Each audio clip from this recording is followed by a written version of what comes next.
آپ بڑی اچھی طرح سے اس کو سمجھتے ہوں گے، تو اس کو ذہن میں رکھ کر اگر ہم پرانے وقت کو ذہن میں لائیں تو ہمیں بڑے اچھی طرح سے یہ سمجھ میں آ جائے گا کہ اس وقت یہود کس طرح سے چالیں چل کر اوس اور خزرج کو آپس میں لڑاتے تھے۔ ان کے ہاں یہ بھی دیکھیں کہ عورت کا یہود کے ہاں بھی کوئی مقام نہیں تھا، ان میں فحاشی بے حیائی اس قدر تھی کہ ایک مشہور واقعہ صحیح بخاری میں بھی آتا ہے کہ ایک عورت جو کاروبار کرتی تھی وہ پوری طرح سے پردے میں تھی، وہ جا کر یہود کے بازار میں وہاں ایک دکان پر بیٹھی تو اس یہودی نے اس کا پردہ کھینچنے کی کوشش کی، تو وہ عورت سخت اس میں رزسٹ کیا اس نے، تو اس نے کیا کیا کہ پیچھے سے اس کی چادر کے ساتھ اس کے دوپٹے کے برقعے کے ساتھ کوئی کپڑا باندھ دیا، تو وہ جب جیسی وہ اٹھ کر چلنے لگی تو اس کا وہ پردہ جو ہے وہ اتر گیا، یعنی چادر جو ہے وہ اتر گئی، تو جس پر جو ہے وہ سارے یہودی جو ہے وہ ہنسنے لگ گئے۔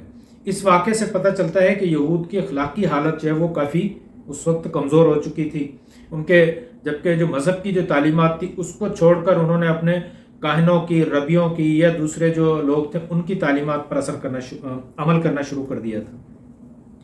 اور اس کے علاوہ یہود جو ہے وہ مالی طور پر جو ہے وہ کافی مضبوط تھے، بلکہ ان کا غلبہ تھا، وہ اپنا پیسہ دیتے، کاروبار کرتے اور دوسروں کو پیسوں کے ذریعے جو ہے وہ نیچے رکھنے کی کوشش کرتے تھے۔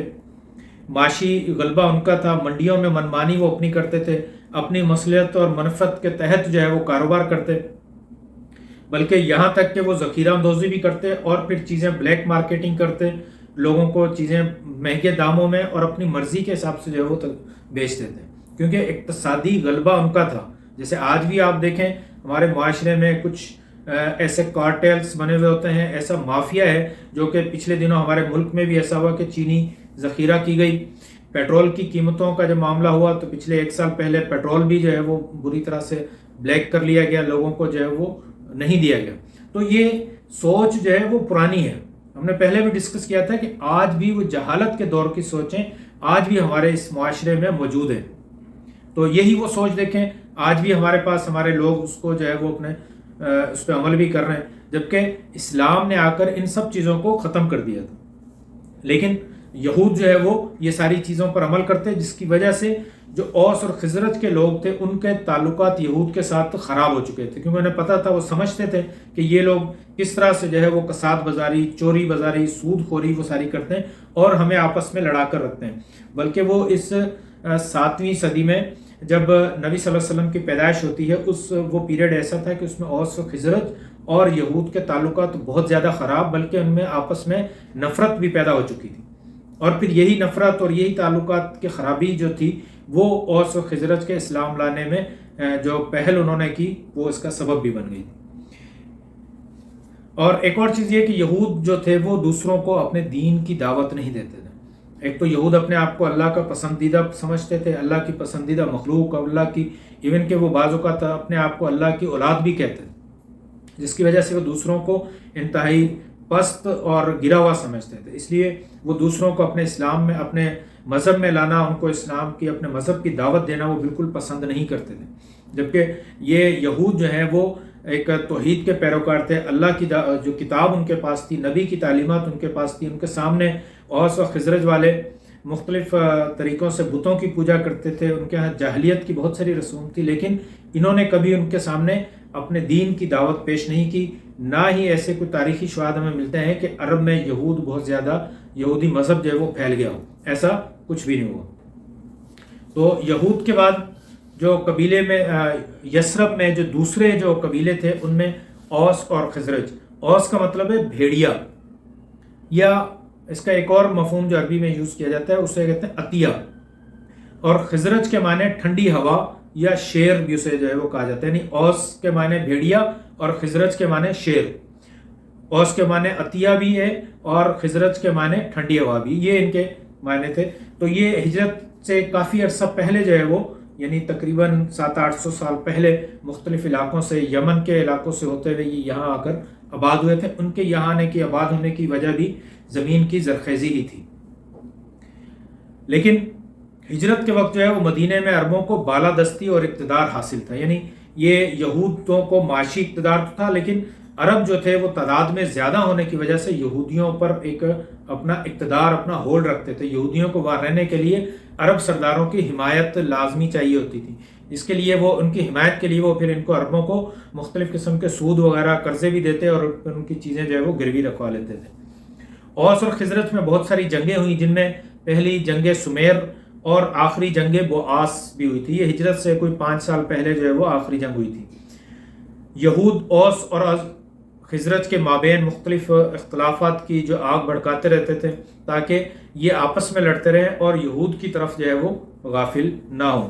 یہودیوں کی ان چال بازیوں کی وجہ سے عرب جو ہے جن کو خوب سمجھتے تھے، اس لیے انہوں نے ان یہودیوں کو ثعالب کہنا شروع کر دیا تھا. ثعالب مطلب لومڑیاں، یعنی وہ کہتے تھے کہ لومڑیوں کی طرح چالیں چلتے ہیں، سامنے آ کر لڑتے نہیں ہیں، صرف چالیں چلتے ہیں. ایک اور چیز یہ کہ یثرب جو ہے وہ قلعوں کا مجموعہ تھا، یعنی چھوٹے چھوٹے قلعے جن کو گڑھی بھی کہا جاتا ہے. ہمارے ہاں سندھ میں بھی استعمال ہوتا ہے گڑھی خدا بخش، جیسے آپ نے مشہور علاقہ ہے سنا ہوگا. گڑھی مطلب چھوٹا سا قلعہ، یعنی ایسا وہ 4 دیواری کر کے اس کے اندر وہ لوگ رہتے. وہ گڑھی میں وہ دشمنوں میں سے بھی محفوظ رہتے، اپنا غلہ اناج بھی اس میں سٹور کرتے، اور کبھی لڑائی کے وقت اپنے بچوں کو وہاں چھوڑ کر اور خود جاتے.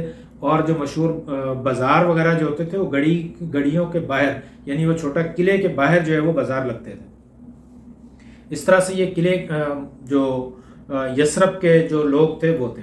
اب ہم آگے چلتے ہیں جغرافیے کے حوالے سے. یثرب مکہ سے تقریباً جو ہے وہ 500 کلومیٹر کے فاصلے پر ہے، 450 سے 500 کلومیٹر کا فاصلہ ہے. جہاں مدینہ جو ہے وہ، جس کو ابھی ہم مدینہ کہتے ہیں، پہلے یثرب کہتے تھے، وہ وہاں پر موجود ہے. بڑی ایک اور اہم چیز یہ ہے کہ وہاں پر مدینہ میں شاید آپ لوگوں نے سنا بھی ہوگا کہ آتش فشاں پہاڑ بھی تھے، ابھی بھی ہیں. تو مدینہ کے شمال میں اور دوسرا پہاڑ جو ہے وہ جنوب میں، دونوں طرف آتش فشاں پہاڑ تھے. وہ ایک عرصہ پہلے جب وہ پھٹے تو ان کی وہ جب لاوا باہر نکلا تو اس لاوے کی وجہ سے وہ دونوں پہاڑ ایسے ہو گئے تھے، وہاں علاقہ ایسا ہو گیا تھا کہ وہاں پر کوئی پیدل بھی نہیں چل سکتا تھا، اونٹ اور گھوڑوں سے بھی نہیں چل سکتے، یعنی اونچی نیچی نوکیلی چٹانیں بن چکی تھی وہاں پہ. تو مدینہ کا جغرافیہ ہم دیکھیں تو وہ دفاعی لحاظ سے بھی بڑا اہم تھا کہ دونوں سائڈیں جو ہیں وہ ایسی محفوظ تھیں کہ درمیان میں مدینہ شہر، شمال جنوب میں وہ والکینو کی وجہ سے، جس کو اردو میں ہم کہتے ہیں حرات مدینہ، وہ ہرے تھے. ایک طرف جو ہرہ جو مشرق میں تھا اسے مشرق والے ہرے کو کہتے ہیں واکم، اور مغرب میں جو ہرہ تھا اسے وہ کہتے ہیں وبرا. تو یہ مشرق اور مغرب میں جو 2 ہرے تھے، یہ ان کی وجہ سے وہ دونوں سائڈیں مدینہ کی بڑی محفوظ ہو گئی تھی. یعنی دفاعی لحاظ سے اگر ہم دیکھیں تو مدینہ دونوں طرف سے بڑا محفوظ تھا، مشرق اور مغرب کی طرف سے، یعنی وہاں سے کوئی حملہ آور بھی نہیں ہو سکتا تھا.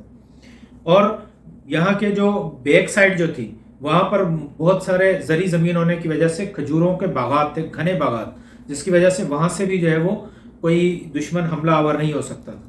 یعنی مدینہ 3 اطراف سے جو ہے وہ دفاعی لحاظ سے بڑا مضبوط تھا، اور صرف ایک سائڈ جو ہے وہ باقی تھی، جس کے جب جنگ احزاب آپ نے سنا ہوگا، جنگ احزاب میں وہاں پر حضرت سلمان فارسی کے مشورے کے مطابق وہاں خندق کھود دی گئی تھی.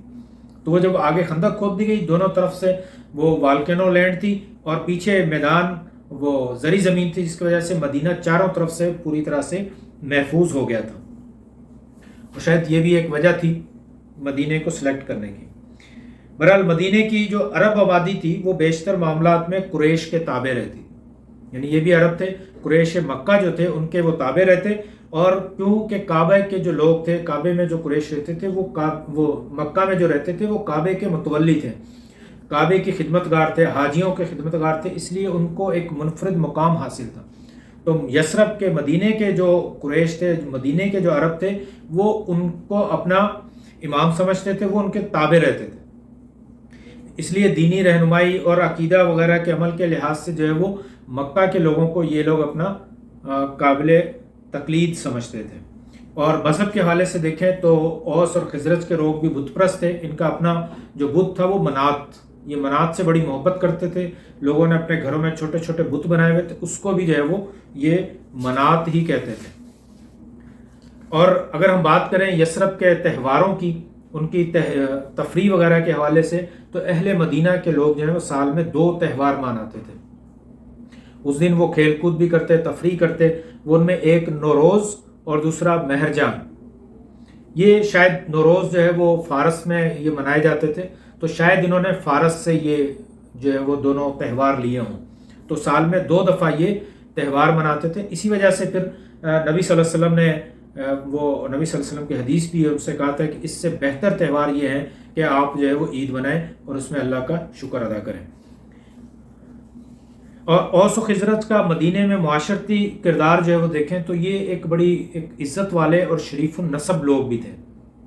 مکہ کے لوگ جو ہیں وہ عبد المطلب کے بیٹے کی بھی یہاں پر شادی ہوئی، پھر نبی صلی اللہ علیہ وسلم کے والد یعنی عبداللہ کی بھی یہاں سے جو اوس و خزرج کے جو یثرب کے جو لوگ تھے ان میں سے شادی کی گئی تھی.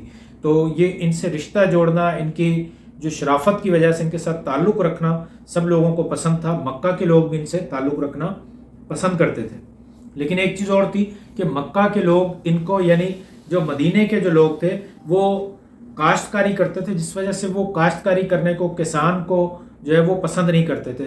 وہ ابو جہل کا مشہور واقعہ ہے کہ جب 2 چھوٹے بچوں نے ابو جہل کو بدر کے میدان میں جب اس کو قتل کیا تو وہ کہنے لگا کہ کاش مجھے کاشتکاروں کے علاوہ کوئی اور جو ہے وہ مجھے مارتا. یعنی انہیں کاشتکار لوگوں سے تعلق رکھنا وہ پسند نہیں تھا. اس کے علاوہ مدینے میں یہاں پر جو ہے وہ ایک افراتفری اور لڑائی کا جو ہے وہ سما رہتا تھا، جبکہ اس کے مقابلے میں مکہ کو ہم دیکھیں تو وہاں کے پرامن حالات تھے. وہاں کی آبادی جو ہے وہ صرف ایک ہی قوم یا ایک ہی نسل کے لوگ رہتے تھے. لیکن مدینہ میں اس کے جو حالات پرامن نہیں تھے. یہاں ایک مخلوط آبادی تھی. یہاں کے مختلف علاقوں کے باشندے آئے ہوئے تھے، یہود اور عرب، اور ان میں ان کی وجہ سے کوئی مختلف عقائد، اخلاقیات، نظریات ہونے کی وجہ سے کوئی مشترکہ ہدف بھی نہیں تھا. تو جس قوم میں مشترکہ ہدف نہ ہو تو وہاں پھر افراتفری ہی مچی رہتی ہے. جیسے ہمارے اس ملک میں بھی دیکھیں تو اس لیے لازمی ہے کہ ہم ایک قوم بنے اور ایک مشترکہ ہدف کو رکھیں تو پھر انشاءاللہ ہم آگے ترقی بھی کریں گے. جیسے 1947 میں بھی یہ ہوا. قائد اعظم رحمۃ اللہ علیہ اور علامہ اقبال رحمۃ اللہ علیہ انہوں نے کوشش کر کے پوری قوم کو ایک ہدف دیا تو وہ پوری قوم اس ہدف کو پورا کرنے میں لگ گئی اور آخرکار چند ہی سالوں میں پاکستان بنا لیا گیا. لیکن آج بھی اگر ہم ایسا کوئی ایک ہدف مقرر کر لیں تو یقیناً ہم کہیں منزل پر پہنچ سکتے ہیں. تو بہرحال مدینے کے جو لوگ تھے وہاں مختلف مخلوط لوگوں کی وجہ سے، نظریات کی وجہ سے وہاں پہ کوئی ان کا ایک ہدف، مشترکہ ہدف نہیں تھا. ان کی زندگی جو ہے وہ فقط زرخیز زرعی زمین کے حصول کے لیے اور اس کے آباد کاری کے لیے، یہاں تک ان کی زندگی صرف وقف تھی. اہم پیداوار کے حوالے سے دیکھیں تو مدینے میں کھجور، انگور اور غلہ میں جو اور کچھ گیہوں، گندم اور سبزیاں جو ہیں وہ وہاں پر پیدا ہوتی تھیں. کھجور کے باغات ان کے یہاں بہت اہم تھے کیونکہ وہ کھجوروں کے درختوں سے، ان کے پتوں سے ان کو تعمیرات میں بھی لیتے، ان سے ایندھن بھی استعمال کرتے اور جانوروں کو چارہ کھلانے کے لیے بھی اس کو استعمال کرتے تھے. مدینے کی زمین نہ صرف زرخیز تھی بلکہ وہاں پانی بھی وافر مقدار میں تھا. وہاں کے کنویں جو ہے وہ فراوانی اور شیرنی کے لیے بڑے مشہور تھے. لوگ کنویں کھودتے اور وہاں سے جو ہے وہ چھوٹی نہریں نکال کر اپنے باغات تک پانی کو لے کر جاتے تھے. یعنی مدینے میں کنویں بھی تھے اور آبپاشی کا باقاعدہ وہاں پر نظام بھی تھا. اگر ہم سکوں کے حوالے سے بات کریں تو مدینہ میں 2 قسم کے سکے تھے، یعنی دینار اور درہم. دینار جو ہے وہ سونے سے بنا ہوا تھا اور درہم جو ہے وہ چاندی کا تھا. دینار اکثر جو ہے وہ بازنطینی ہوتے جس میں وہاں کے رومی بادشاہ کی جو تصویر وہاں پر بنی ہوتی تھی اور یہ بازنطین میں وہیں ڈھالے جاتے، جبکہ درہم جو ہے وہ چاندی کے ہوتے تھے. دینار کا وزن 1 مسکال کے برابر ہوتا تھا. ناپ تول میں جو ہے وہ اہل مدینہ والے کیونکہ ان کا سرمایہ جو ہے وہ پھل اور غلہ تھا تو اس لیے وہ اس کو ناپنے تولنے کے لیے جو ہے وہ باٹ انہوں نے بنائے ہوئے تھے جس کو وہ مد، سا، فرق، ارک اور وسق کہتے تھے. وزن کے لیے وہ درہم، شقاق، دائق، قرات، نوات، کنتار اور اوکیہ استعمال کرتے تھے. اگر ہم جانوروں میں دیکھیں تو مدینہ میں اونٹ، گائے، بکریاں جو ہے وہ جانور پالے جاتے تھے. اونٹ کو وہ زمین کے حل کے لیے بھی استعمال کرتے تھے. مدینہ کے بازار جس کا اکثر ہم سیرت النبی کے حوالے سے ہم ڈسکس سنتے ہیں تو بازار کے حوالے سے وہاں کوئی باقاعدہ دکانیں، کوئی کنسٹرکٹڈ یا بلڈنگ نہیں تھی. وہ کھلے میدان میں عارضی دکانیں قائم کی جاتی اور پھر وقت گزرنے کے بعد جیسے بازار ختم ہوتا تو پھر وہ چیزیں وہاں سے سمیٹ لی جاتی. اس کے علاوہ تمدنی زندگی میں اگر ہم دیکھیں تو مدینہ ایک پورے علاقے میں ترقی یافتہ شہر تھا. یعنی یہاں پر آپ دیکھیں تو 2 منزلہ عمارتیں بننا شروع ہو گئی تھیں. یعنی ابو ایوب انصاری کے گھر جہاں نبی صلی اللہ علیہ وسلم نے رہائش اختیار کی تھی وہ بھی 2 منزلہ تھا. اس کے علاوہ ہم کیا فرنیچر، کرسی، چارپائی وغیرہ، اور امیر لوگوں کے گھر میں کافی زیادہ فرنیچر بھی ہوتا تھا. اس کے علاوہ ٹوکریاں، چھوٹی ٹوکریاں بھی استعمال کی جاتی تھی، زنبیلیں استعمال کی جاتی تھیں. عورتیں جو ہے وہ سلائی رنگائی کا کام، کڑھائی کا، سوت کاتنے کا کام، کپڑے بنانے کا کام، یہ سارے کام عورتیں بھی کرتی تھیں. اس کے علاوہ معماری اور سنگ تراشی وغیرہ کی صنعتیں جو ہیں وہ ہجرت سے پہلے ہی وہاں پر یہ وجود میں آ چکی تھیں. اسلحہ سازی کے حوالے سے اگر ہم دیکھیں تو یہود جو ہے وہ زریں بنانے میں، زرہ جو استعمال کی جاتی جنگ میں، اس کو بنانے میں بڑے ماہر تھے. اس کے علاوہ شمشیر سازی ان کا ایک خاص ملکہ تھا. مدینہ کے تیر جو ہے وہ پورے علاقے میں، پورے عرب میں بلکہ مشہور تھے. بنو قریظہ جو کہ یہودیوں کا کمزور قبیلہ تھا، جب نبی صلی اللہ علیہ وسلم نے وہاں فتح حاصل کی تو وہاں سے جو مال غنیمت ملا تھا اسی کو اندازہ لگائیں کہ کتنا اسلحہ سازی وہاں پہ تھی کہ صرف اس قبیلے، کمزور قبیلے سے 1500 تلواریں، 2000 نیزے، 1500 ڈھالیں اور 300 زرہیں جو ہے وہ ہمیں وہاں سے مال غنیمت کے طور پر ملی تھی. دفاعی قوت کے حوالے سے دیکھیں تو اوس و خزرج کے جو قبیلے تھے وہ اتنے طاقتور تھے کہ وہ اپنی حفاظت خود کر سکتے تھے. یعنی تقریباً 4000 جنگجوؤں پر مشتمل اوس و خزرج کے جو ہے وہ لوگ تھے. اور اگر ان کے یہود کو دیکھیں تو ان کے چھوٹے بڑے قبائل کو اکٹھے کریں تو 2000 کے قریب جو ہیں وہ ان کے جنگجو یا ان کی آبادی تھی. تو یہ کچھ مکہ اور مدینے کی تاریخ کے حوالے سے کچھ چیزیں ہم نے ڈسکس کی. تو آگے دیکھیں کہ جب مکہ مکرمہ کے لوگ یثرب یعنی مدینہ میں پہنچے تو یہاں کے حالات بڑے مختلف تھے. یہاں انہوں نے دیکھا کہ مکہ کی یک رنگی زندگی تھی، وہاں پہ صرف ایک ہی قسم کے لوگ، ایک ہی مذہب، ایک ہی اخلاق، ایک ہی معاشرہ تھا. جبکہ مدینہ میں رنگا رنگی تھی. یہاں پر مختلف رنگ کے، ڈھنگ کے لوگ تھے، مختلف مذاہب کے لوگ تھے، مختلف سوچ رکھنے والے، مختلف کردار رکھنے والے، مختلف اخلاق رکھنے والے. عمرانی طور پر، تہذیبی طور پر یہاں یہ ایک بالکل جدا گانا جو ہے وہ معاشرہ تھا. اب ہم چلتے ہیں دوسرے سوال کی طرف کہ مدینہ کو ہی آخر کیوں چنا گیا ہجرت کے لیے. یہ بڑا اہم سوال ہے. اگر ہم اس کو کچھ پوائنٹس میں دیکھیں جو ہم نے ابھی ڈسکس کیے ہیں تو نمبر 1 یہاں پر دیکھیں کہ مدینہ جو ہے وہ دفاعی لحاظ سے بڑی اہمیت کا حامل تھا. یعنی یہاں کے لوگ ایک اچھی خاصی آبادی تھی، 4 اور 2 6000. جب بھی نبی صلی اللہ علیہ وسلم چاہتے تو 6000 لوگ ان کے ساتھ نکل سکتے تھے. تینوں اطراف سے مدینہ شہر بالکل محفوظ تھا. تو دفاعی لحاظ سے مدینہ بڑا اہم تھا. معاشی لحاظ سے یہ یمن اور شام کی جو مین تجارتی شاہراہ تھی وہاں پر یہ موجود تھا. یعنی تجارتی لحاظ سے بھی یہ بالکل جو عرب کی شارک تھی وہاں پر یہ مدینہ موجود تھا. مدینہ میں مختلف کلچر و مذہب کی رنگا رنگی تھی. یہاں پر مختلف لوگ تھے، یہاں پر آزاد خیال لوگ تھے. یعنی جب مختلف ادیان اور مختلف سوچ کے لوگ ہوتے ہیں تو وہ ان کی سوچ وسیع ہو جاتی ہے، وہ دور تک کا سوچتے ہیں، ان میں تنگ نظری جو ہے وہ ختم ہو جاتی ہے.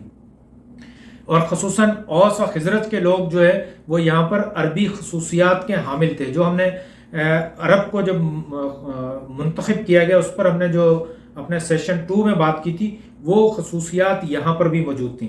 اس کے علاوہ موسم کو اگر ہم دیکھیں تو مکہ کے مقابلے میں مدینہ کا معتدل موسم تھا.